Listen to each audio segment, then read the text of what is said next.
Ladies and gentlemen, due to technical difficulties beyond our control at the moment, the Dragnet program, originally scheduled at this period, has been postponed temporarily. It will be heard in just a few moments.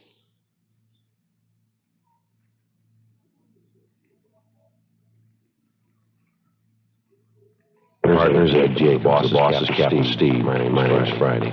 We were on the way out from the office, 10:38 a.m. when we got to Paris Avenue. Number 213.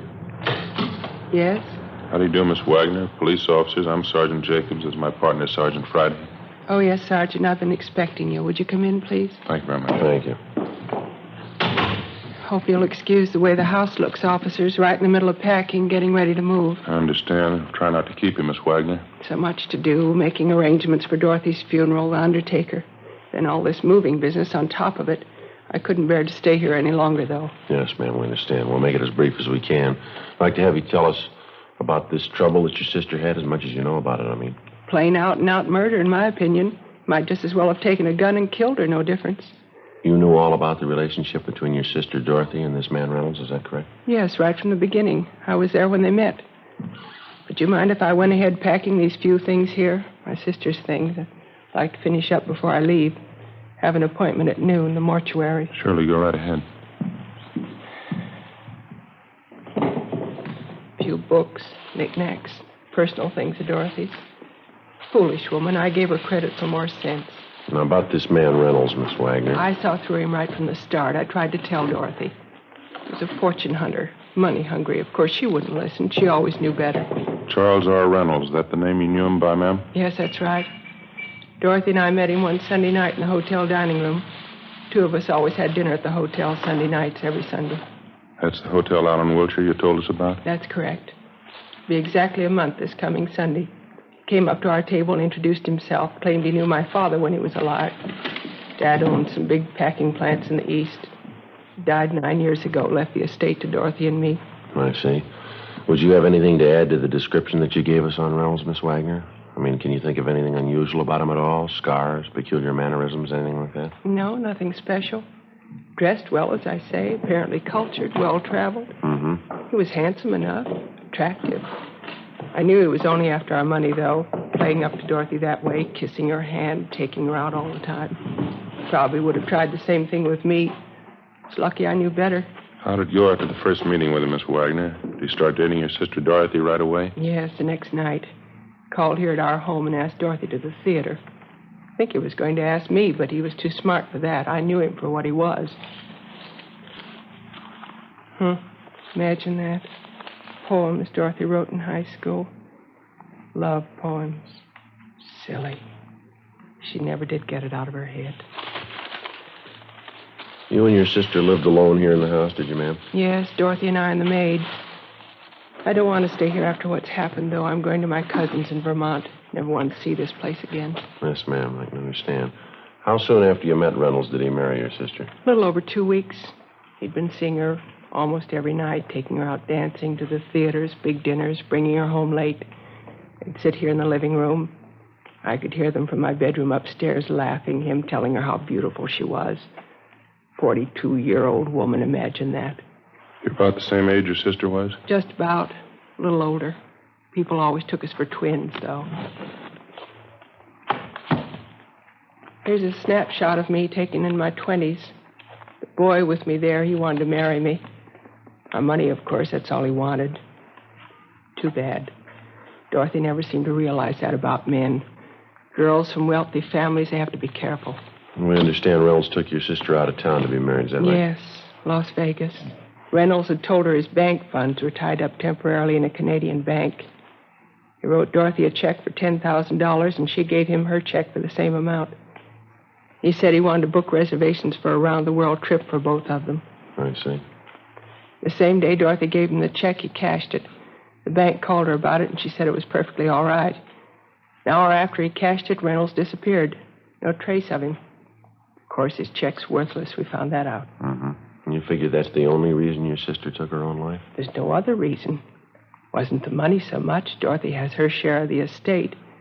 It's a shame, I suppose. Awful shame, disappointment.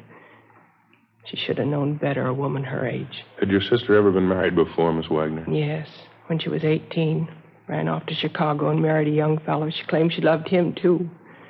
Naturally, he was after our money. My father and I went and brought her home. We had the marriage annulled.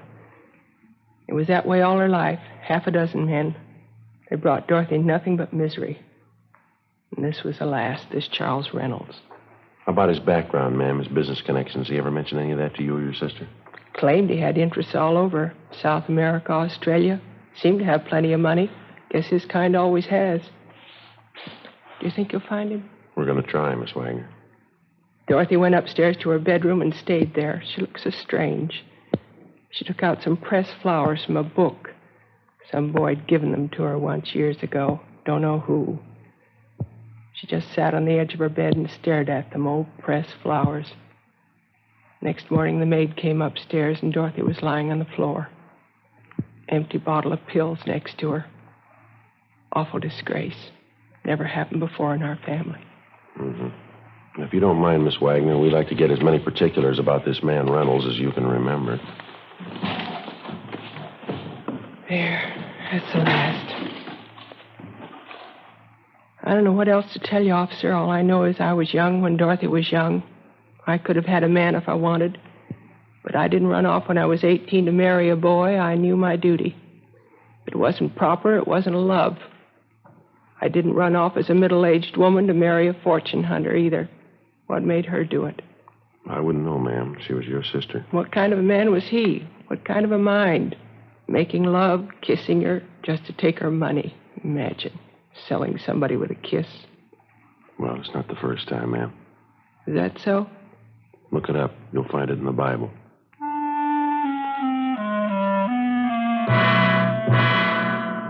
11:18 a.m. We continued to interview the victim's sister for another 40 minutes, and then we left the Wagner home, drove back to the office, and continued our investigation of the suspect, Charles R. Reynolds. As far as we were concerned, the criminal was new to us, but the crime wasn't. The marriage racket's as old as any con game on earth, and as con games go, it's one of the lowest. It trades on one of the most natural and normal instincts a man or a woman has, a desire for companionship, a home, and a family. And for the sake of an easy dollar, it betrays the victim and the instinct ruthlessly, regardless of the consequences. In the case of 42-year-old heiress Dorothy Wagner, the disappointment was too much to cope with. For her, the marriage game ended in the front parlor of a mortuary on South Hoover Street. For the suspect, Charles Reynolds, it had continued to be a paying business until he was stopped. After homicide detail completed their investigation of the case and it was definitely determined that Dorothy Wagner took her own life, the matter was turned over to us. 11:50 a.m. We got off a request to Las Vegas asking them for all the information on the marriage, and then I contacted the stats office and asked them to make a run on the suspect for us based on his detailed description and also on his method of operation. I went back down the hall and met Ed Jacobs at the R&I counter. How you doing? Not too much luck, Joe. Forger didn't come up with anything either. Nothing on him in their files. Yeah, it's not much of a start, is it? Apparently, this is the first time he's worked the town. Hornsby couldn't find anything on the name, not in the main file anyway. Mm-hmm. What do you got there? I asked John to check the correspondence file. He came up with this. Uh-huh. Out of Chicago, huh? Yeah, it came in over 3 months ago. Inquiry from their bunco detail. Suspect name right here, Frank L. Richland. Same angle, marriage racket. Yeah, the MO's pretty close. Any description? Oh, here. What do you think? 6'1", 170 pounds, gray wavy hair, blue eyes, fair complexion. That's fairly close, could be. Here's the alias list Richland uses, as long as your arm. Here's one caught our eye. Reynolds. Alias George A. Reynolds, Thomas R. Reynolds, alias C.H. Reynolds, alias Charles R. Reynolds. Wants on him for forgery, bunco, grand theft. A lot of experience. How about a mugshot on this one? None attached. No L.A. contacts either. Well, we better get off a wire to Chicago PD, have them send us what they can on him. Want to prove it one way or the other by the end of the week, maybe, huh? Yeah. Copy his name down here. All right. Frank L. Richland. Correspondence number C143732. Chicago case number D-612-32. Attention, Lieutenant Smichaels. I was just thinking, Ed. Huh? The last time anyone saw Reynolds, when was it? 10, 12 days ago? 10 days ago, yeah. September 23rd, same day he cashed the check and took a run out. Well, if he's working the city for the first time, he must figure he's had some fair luck. 10,000 on the first try, that's pretty encouraging. Yeah? If he gets the idea the town's a gold mine, he's not going to pull out stakes here. Figures. Probably trying to reach a couple other women with the same angle. Could be he's working on it now. Well, that's the problem. What do you mean? The women.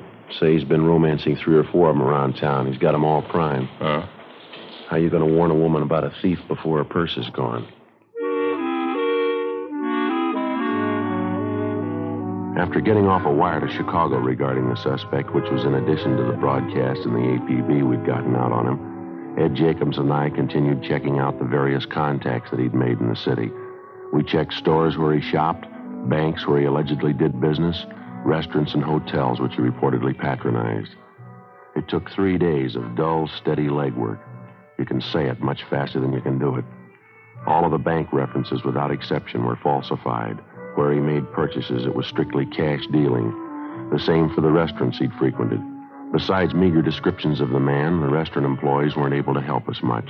At one of the 2 hotels, where we learned he was a guest for a full month, we finally netted half a lead. One of the bellboys told us that the man known as Charles Reynolds seemed to be pretty friendly with the head waiter in the hotel dining room, a Henry Kingsbury. We located Kingsbury in the dining room in mid-afternoon, directing arrangements for a large private party to be held that night. Across the dance floor, the orchestra was on the bandstand rehearsing, the musicians in their shirt sleeves. Kingsbury was reserved and not too cooperative. Yes, I was acquainted with Mr. Reynolds, no more than the other guests, though. That's not the way we get it, Mr. Kingsbury. We hear you were pretty friendly with him. Only as far as my job goes. That's my business, making people feel at home, making them comfortable. We understand Reynolds was a pretty heavy tipper, is that right? He always took good care of me and the boys, the waiters. He was very generous. Did he expect anything special in return for the tips that he gave you? I don't think I understand. Oh, I think you do. How about it? Well, he was always very good to us, all of us. I could hardly refuse. Refuse what? When he first moved into the hotel, he became friendly with me, introduced himself, gave me a good tip in advance to take care of him. First few nights here, he spent at the cocktail bar, meeting people, buying a few drinks, getting acquainted. Third or fourth night, that's when he asked me. Yeah? He said when some prominent women came into the dining room, wealthy women, would I point them out to him? Single women, of course. I couldn't see any harm in it. He put a $20 bill in my hand. I said, yes, I would. After all, we have to look out for ourselves. Did he expect anything else for those tips? I don't know. I don't think it would be right if I told you.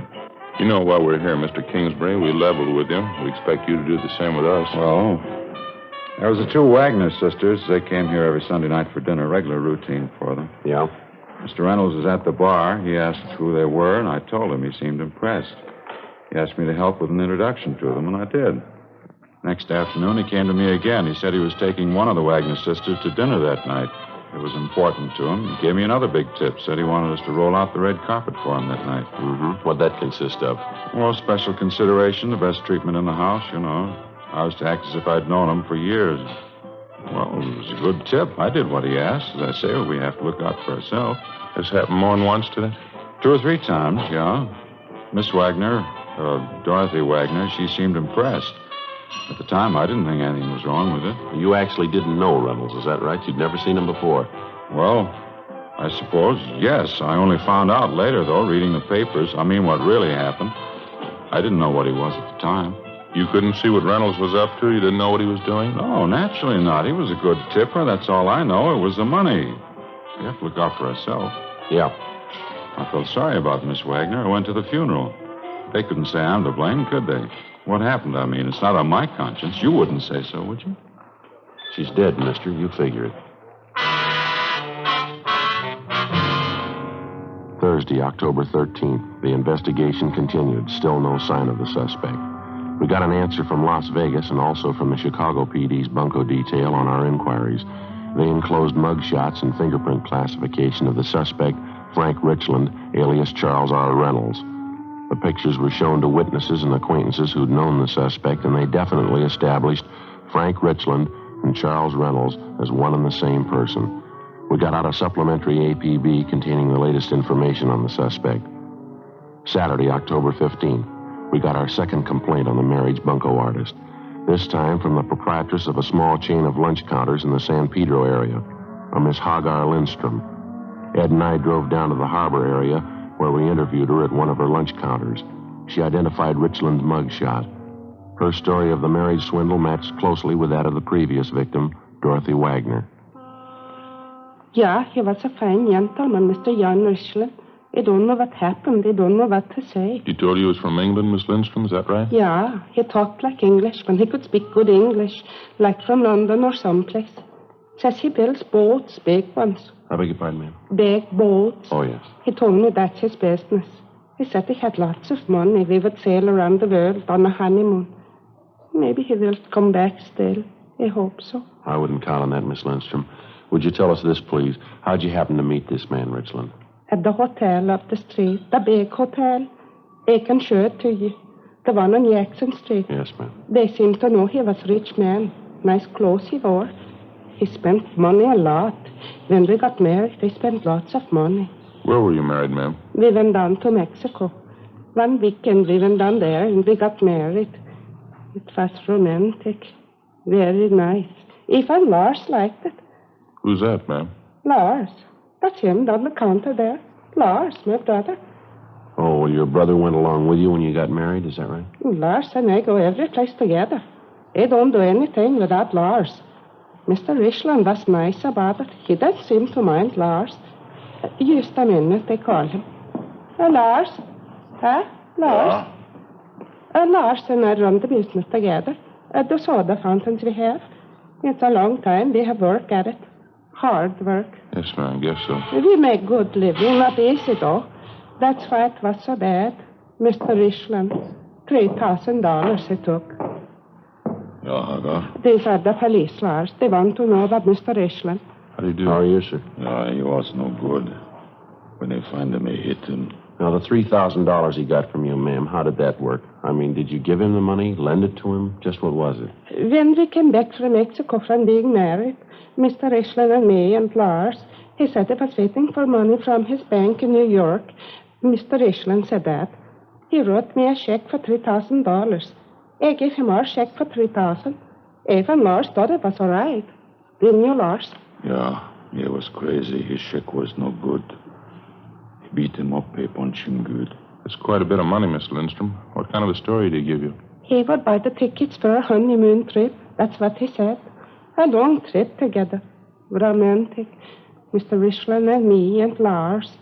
He didn't mind Lars coming along either. Did he, Lars? No, he didn't mind. Now, this Richland disappeared right after he cashed your check, is that Yes, right? sir. He got the money and he was gone. 6 days ago. We never hurt him. I don't know why he did this to us. I thought he loved me. I thought he was my husband. Mm-hmm. We haven't seen or heard anything of him since he disappeared? Not me nor Lars. But maybe we know. That's why we call you officers. Yes, ma'am? We have this friend downtown, James Svensson. He met Mr. Richland once when he was here. Mm-hmm. Svensson called Lars on the telephone. He said he saw Mr. Richland downtown, going into the hotel. Are you sure it was Richland? Yeah, he said he thought so. How long ago did he see him? Last night. We got on the phone right away and talked to the friend of the Lindstroms, James Swenson. He gave us the name and location of the downtown hotel where he thought he'd seen the suspect, Richland, the night before. Ed called the hotel and checked with the desk clerk. Yeah, that's right. Fairly tall, wavy gray hair, fair complexion. Might be registered as John Richland. That's right. Okay, we'll check with you later. Bye. Any luck? Guy registered as Harold Richland. Descriptions match. He's still there? Checked out this morning.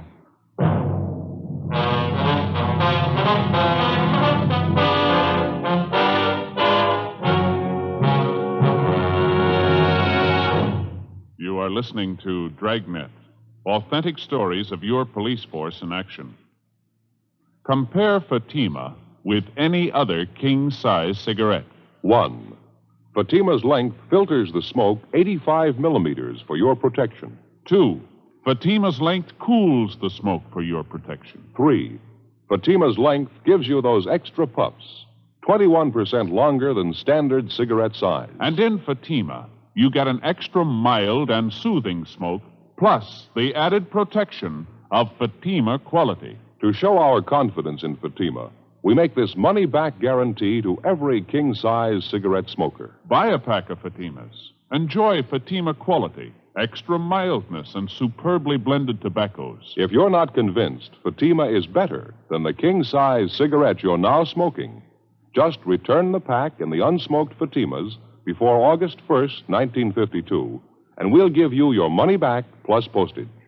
Fatima, Box 37, New York 1. Remember, each king-size Fatima gives you an extra mild and soothing smoke, plus the added protection of Fatima quality. Switch to Fatima today. Best of all, king-size cigarettes.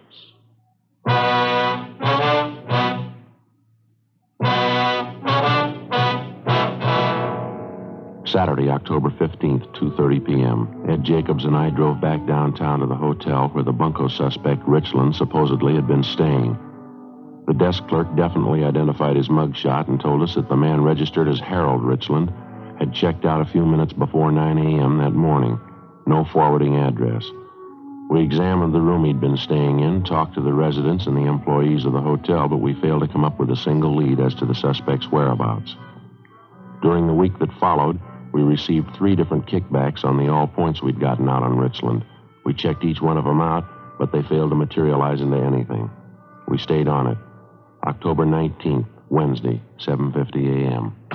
Morning. Hi. What's doing? Charlie Frost called from forgery, went over to talk to him, and came up with something on the Richland thing. Yeah, what's that? Picked up a woman last night, name of Helen Stokes. Got a good-sized record, checks, bunco records. Yeah. Got her this time on a check beef. She wrote one for $3,500. Yeah, well, how's it tie in with us? Check was made out to Harold Richland. 8:15 a.m. We signed out, drove over to the main jail, and had the forgery suspect, Helen Stokes, brought to one of the interrogation rooms. She was a dark-haired, fairly attractive woman in her early 30s. As a bunco artist, she apparently knew her trade pretty well. She was relaxed and talkative. She told us Richland had introduced himself to her at a Palm Springs resort the week before. When did the business of the check come up? As soon as we got back in town, he gave me the story his money was in a New York bank. I played along with the gag. He wrote me a piece of wallpaper for $3,500. I did the same for him. What's the difference? Nobody hurt. Both checks, solid rubber. Maybe you forget, ma'am. There's a law against it. It's only a gag. I told you that. I would have loved to have seen his face when he found out the check was a phony. You don't think they're going to push the charge against me, do you? No, we've already told you, miss. You wrote a bad one. There's a law against it. I was only stringing him along. I knew his check was a phony, too. I didn't have anything to gain. Look, suppose I help you find him. Will you give me a hand on this? See I get a break? We can't make any promises. You cooperate, help us find Richland, be taken into consideration. All right, you're on. You can tell Loverboy I tipped you. You know where Richland is now? I can come close to it. How do you mean? I know where he'll be next week. On further questioning, Helen Stokes told us that on one occasion while she was at Palm Springs with Richland, she prowled his hotel room, went through his personal effects, and read his correspondence. She told us that she read one letter from a friend of Richland's inviting him for a visit the week of October 31st. She also noted Richland's answer accepting the invitation. She said the friend's name was Maurice Archer and that the letter came from an Ocean Boulevard address in the beach town of Venice. We went back to the office, ran Archer's name through R&I, and found out that he had a previous criminal record of petty theft and grand theft. We located him at an Ocean Boulevard address and brought him in for interrogation. If there was any trouble, he wanted no part of it. After talking to him only a few minutes, he broke down and told us where we could find Richland, an address out near the end of Melrose Avenue. It was an apartment court. The suspect was registered in one of the rear cottages under the name of Reynolds. He wasn't at home. Ed and I went on stakeout inside the cottage. We waited. 6:30 p.m. Somebody coming in? Yeah. Hold it right there, Mr. Police Officers. What's this? Hands out in the open. Come on, up. I don't understand this. Want to shake him down, Ed? Yeah. All right, it's clean. Look, I don't know what you want, officers, but this is a mistake. Your name Charles Reynolds? Reynolds? No, my name's Richland. That'll do. Let's go. No, just a minute, please. What am I accused of? Who's accusing me? Last pigeon you had lined up. She wanted us to tell you. Helen Stokes. Stokes. Phony dame. You can't believe her, officer. She's phony. She's nothing but a con artist. It's a good reason to believe her. What? Takes one to know one. 7:05 p.m. After checking through the cottage, Ed and I drove Richland downtown and took him to the interrogation room. He'd admit nothing. We called Miss Wagner, the sister of his first victim, and she was still in town. She agreed to come down to the office to confront the suspect. So did the second victim, Hagar Lindstrom, and her brother, Lars. Cars were sent out to pick them up. At a special show-up, Richland was picked out as the guilty man. We took him back to the interrogation room. Miss Wagner was the first one called in. She again identified Richland, alias Reynolds, as the man who had married and swindled her sister, Dorothy. All right, Miss Wagner, that'll be all. Thanks very much for coming in. Yes, all right. Thank you. Look, I don't know that woman. I'm not trying to be stubborn, but I'm afraid you're wrong. I'm not the man you want. Lindstrom's are outside, Joe, waiting. All right, bring him in. Miss Lindstrom, Mr. Lindstrom, come in, please.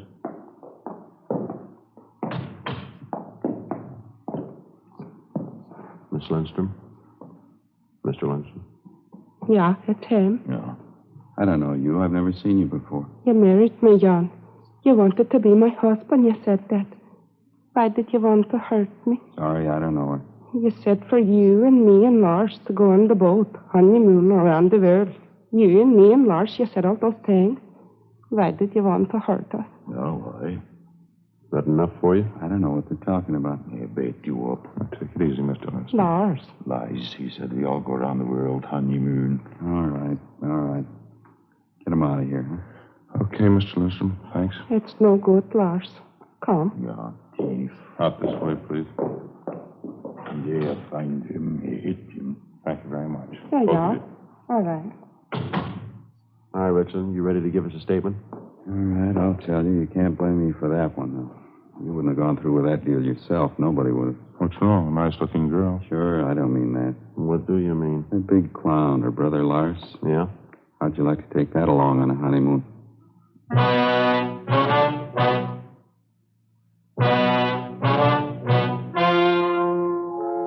The story you have just heard was true. The names were changed to protect the innocent. On January 14th, trial was held in Superior Court, Department 88, City and County of Los Angeles, State of California. In a moment, the results of that trial. Now, here is our star, Jack Webb. Thank you, George Fenneman. Friends, the reason Fatima can make the money-back guarantee you heard earlier can be summed up in 2 words. Fatima quality. Just prove Fatima quality yourself. Just compare Fatima with any other king-size cigarette. Fatima's length filters the smoke 85 millimeters, cools the smoke, all for your protection. You get those extra puffs because Fatima is 21% longer than standard cigarette size.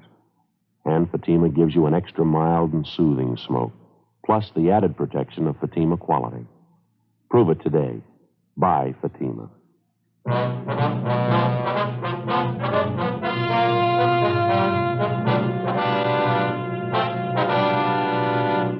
Frank Richland was tried and convicted of 2 counts of grand theft and 3 counts of forgery of a fictitious name. After serving his term in the state penitentiary at San Quentin, California, he is to be released to Chicago authorities for prosecution. Grand theft is punishable by imprisonment for not less than 1 nor more than 10 years. Forgery of a fictitious name is punishable by imprisonment from 2 to 14 years.